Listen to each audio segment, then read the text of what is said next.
रुकन assembly Kukatpally M Krishna Rao की हिदायत पर बालानगर कॉर्पोरेटर ए रविंदर रेड्डी ने बालानगर डिवीजन में बालानगर कुतुबुल्लापुर को मरबूत करने वाले जदीद ब्रिज के तामीरी कामों का मुआयना किया।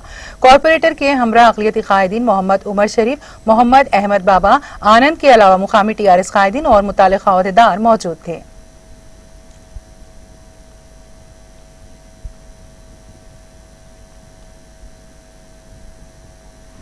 60 సంవత్సరాల కళ ఈరోజు నెరవేరవుతా ఉంది।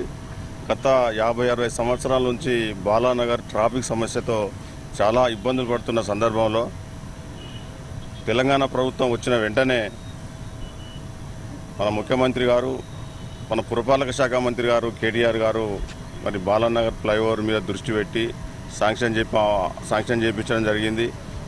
మన స్థానిక ఎమ్మెల్యే ప్రియతమ నాయకులు మా మాధవరం కృష్ణారావు గారు చొరవతోటి ఈరోజు సుమారు 400 కోట్ల రూపాయలతోటి ఒక హైదరాబాద్లో పెద్ద ఫ్లైఓవర్ నిర్మాణం బాలానగర్లో జరుగుతూ ఉంది। మరి ఇది బాలానగర్కు రేపు ఐకాన్ కాబోతుంది। హైదరాబాద్ అంటే ఒక చార్మినార్, ఒక ట్యాంక్ బండ్ అంటే ఎట్లయితే ఐకానో బాలానగర్ అనే ఒక ఫ్లైఓవర్ ఐకాన్ కాబోతుంది। బాలానగర్ ప్రజలు చాలా సంతోషం వ్యక్తం చేస్తూ ఉన్నారు।